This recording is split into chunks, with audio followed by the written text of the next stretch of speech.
Welcome to the Nagual Zone. I'm Anaam.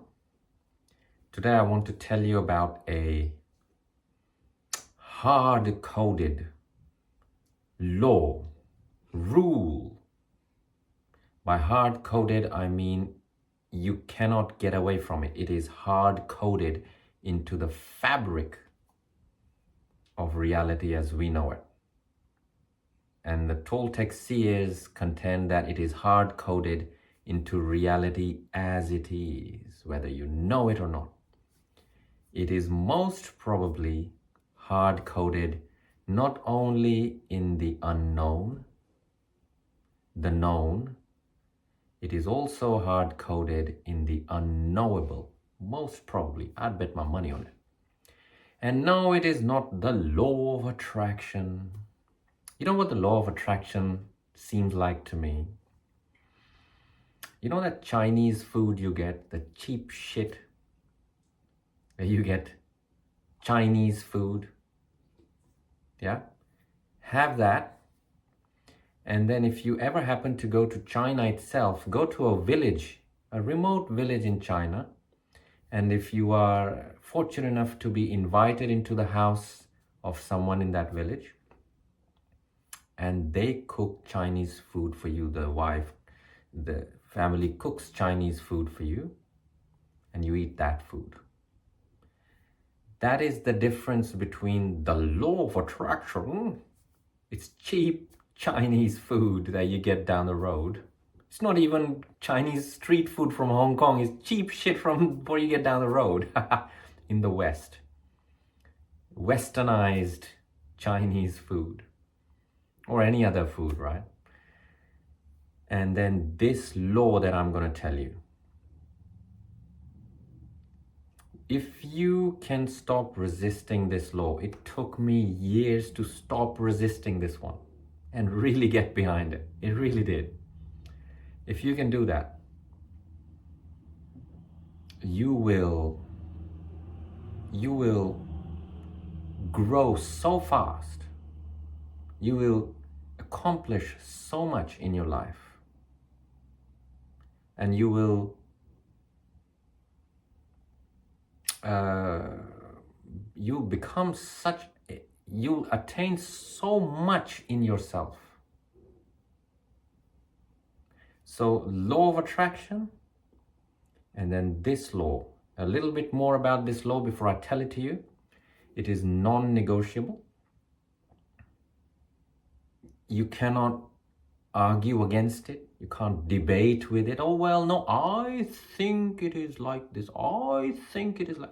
It is beyond all these I thinks and I identifies, and it's beyond all of this retarded stuff.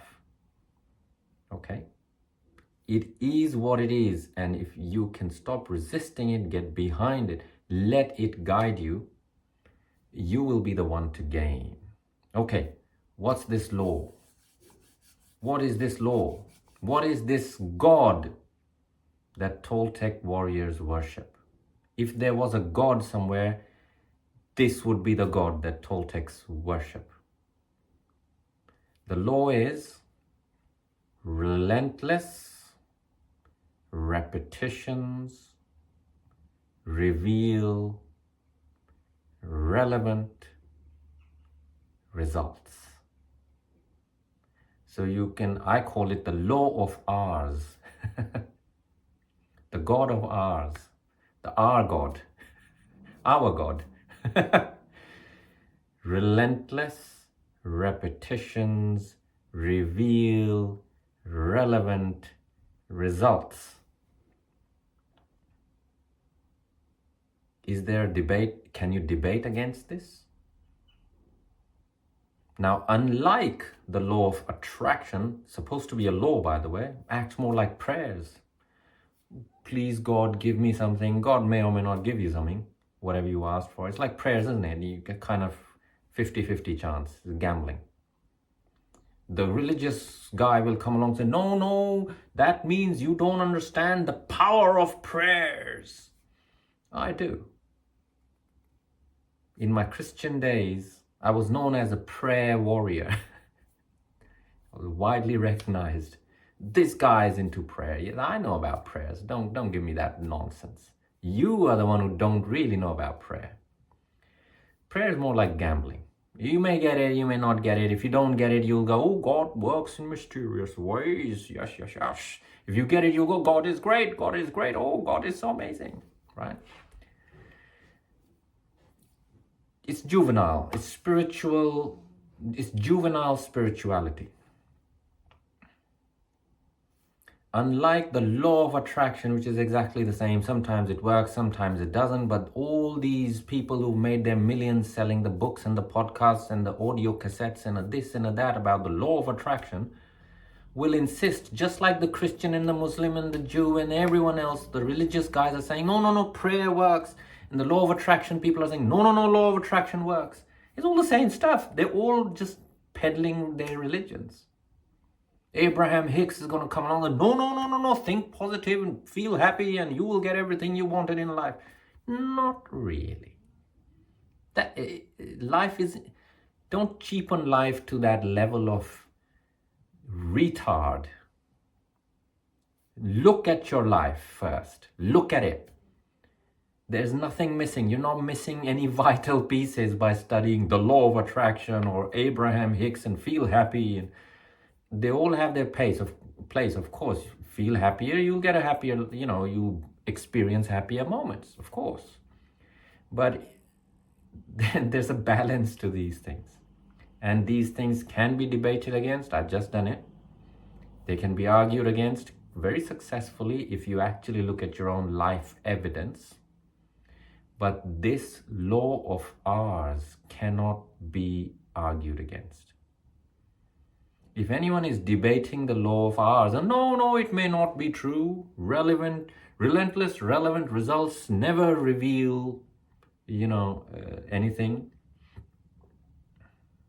Okay. In that case, you might want to look at how you learned to walk. How did you learn to count? The alphabet? Talking? One can go on and on. Yeah, feeling a little bit stupid now, aren't you? So, the moment we stop resisting this law, it's only self-importance that resists this law. It is hard-coded into reality. Relevant results will be achieved. Now, there's a reason why I have strung these particular words together and not the billions of words that are there could be used, right? These particular words, let's go through them. Relentless, self-evident. You didn't learn to walk because as a child, you're like, okay, let me just see what happens. Oh, well, it doesn't work. Fine, forget it. And you're still crawling at 50 years old or 30 years old, whatever, 20 years. It doesn't work like that. You kept on going. You were relentless about it. Your body wouldn't let you rest, right? Same way you were taught how to count. You remember when you used to sometimes write 3 the opposite way and 2 the opposite way or upside down or A, B, D, E, X, Y, E, Z, and it was all just jumble and you couldn't really quite get it right. And then relentless repetition was imposed upon you, either through your body in terms of walking, learning how to walk, right? Or in school or parents or whatever, you're learning how to count. You may have forgotten, but there was a time when you did not remember the correct order. 1, 2, 7, 3, 4, 9. You didn't remember any of that. You had to learn through what? Relentless repetition. Relentless repetition. Now what happens is people somehow forget this law. Especially in this civilization, the civilization of infantilization, where people are being dumbed down, numbed down, and infantilized, as in actual emotional maturity, living like an adult, emotionally mature adult, is becoming nearly impossible for, I don't find emotionally mature adults anymore. I literally don't find emotionally mature adults anymore. I don't. I find children in adult bodies. Emotional children. That's what I find. So in this civilization, those who understand this law and work with it, you will grow. You'll grow far beyond your circumstances as they are right now. You've got to become relentless. And don't forget this. Nothing's going to come to you on its own. Law of attraction is not going to work if you don't put this into practice. Nothing's going to happen. Nothing is going to happen. One of my greatest challenges for apprentices, especially the new ones, is to get them to step out of what I call the fairy godmother mindset. Or you can call it the one-click mindset. Well, why can't I just become amazing? I can surely order one click. I can order everything from Amazon. One click, I can watch any YouTube video on any topic and feel like I know it. So why can't I become freaking super amazing bees bollocks? Just one repetition or two should be enough, right? One of the complaints I get is after a week of doing presence work, the apprentice will be very surprised. I've done it for a week. Nothing's happened. Oh, keep going. 1 month later, I've done it for a month. I don't think I'm growing in inner silence at all. Keep going. 1 year later, even more surprised. Nothing. I don't understand inner silence. I don't know what's going on. I don't think I'm doing it right. I don't know. Keep going. 2 years later, no, I don't know. Always expecting quick results. It's the greatest challenge with apprentices these days. Right? The one-click, retarded, childish civilization. That's not how reality works. Relentless repetition reveals. Doesn't create. You can't create, and you didn't even create yourself. What are you going to create in your life? It is given to you by that which is beyond your self-importance. That, you can call it a divine force, divine energy that lies beyond the petty little tiffin box of self-importance. That force reveals. What does it reveal? The relevant results. In other words, if you're gonna practice insanity every day and then expect to become sane eventually, you won't get those results. You'll get the results relevant to the repetitions. So if you want to become sane and mature, you have got to practice, as in put in the repetitions relentlessly until the maturity within you, the emotional maturity within you is revealed as the relevant result of those relentless repetitions. That's how it works. It will not, this principle will not observe you and say, oh, this person's trying really hard. Let us bend the rules a little bit for them. Make it a bit easier for them. Let's give them a freebie result, just to encourage them to be on their way. It doesn't care. Put in the repetitions, get the results. That's it. It cannot be negotiated with. It will never have mercy on you because you get to be special. Everyone feels like they're special. Why me? Or why not me? They got it, why not me?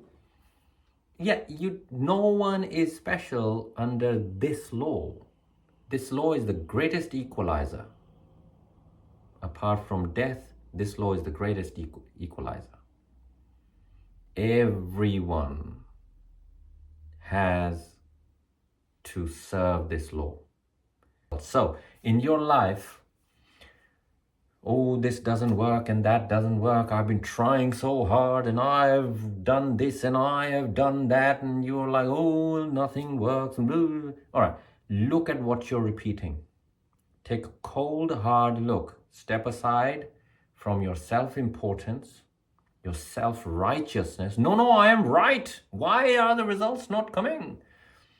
Step aside from all of that just for 5 minutes. Look at your life evidence. Not what you think is happening, not what you think you are like. Everyone's a hero of their own little story. Look at the life evidence. What does the evidence say about what I am repeating?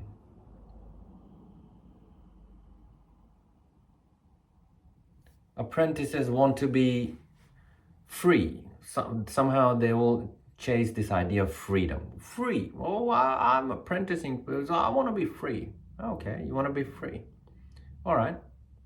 Let's see you give up your matrix job and start following a path with heart, because your matrix corporate job can never be a path with heart for anyone.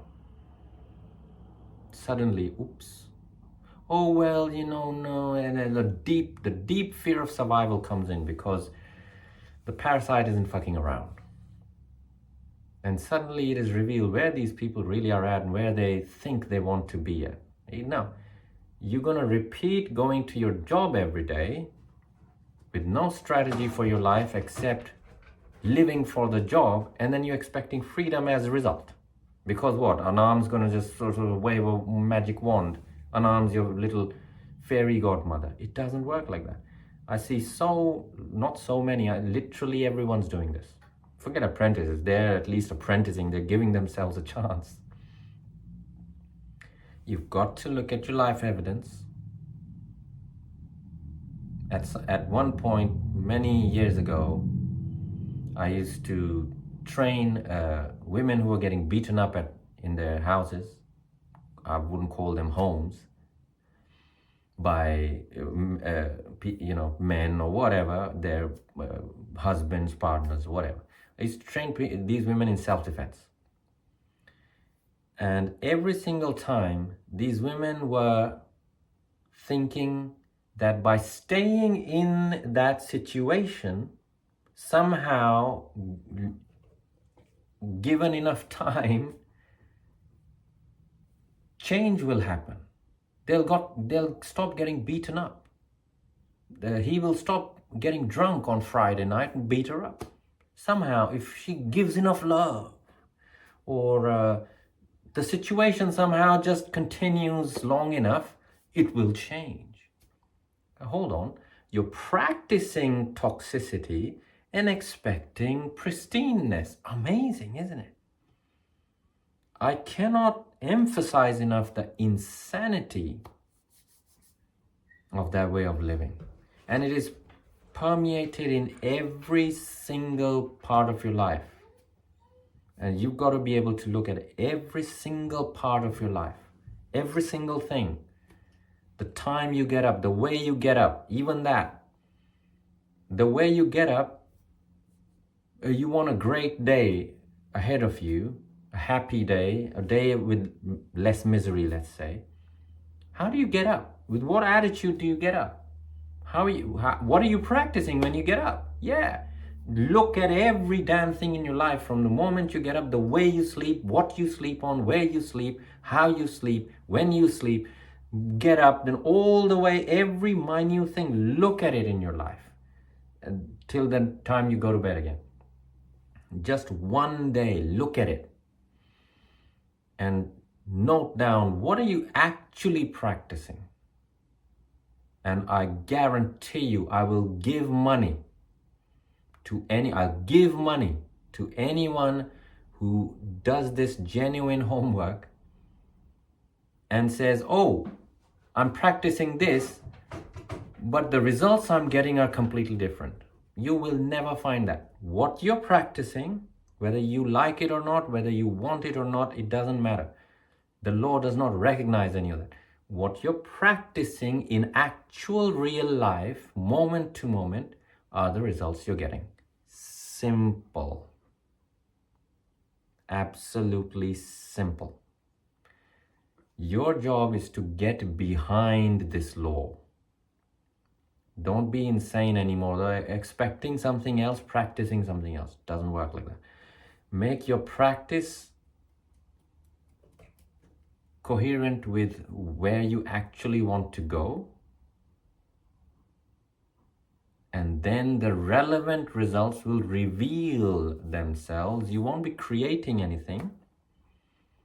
And don't worry, you cannot destroy anything either.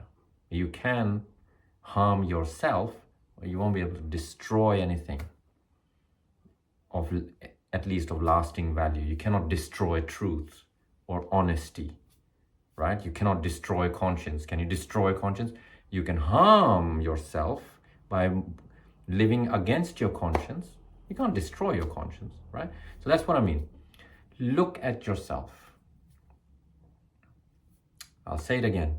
Relentless repetitions reveal relevant results. Every single time, all the time, whether you're a toad or a bat or a frog or a human, or you're in the world of the deathless ones or in the world of the fine ones or the helpless ones or the helpful ones, or whatever Toltec world you're in, and the death defiers and the this defier and that defiling and this happening and that happening, whatever the hell you think is happening, this rule applies. So just take it for granted. Don't try and reinvent the wheel. Take it for granted and move from there. I hope this is clear. I cannot emphasize the importance of aligning with this principle enough. Forget about law of attraction and all this nonsense. Anything you have to learn as some philosophy, then you apply, it's not natural, it's artificial. And the law of attraction is not nature.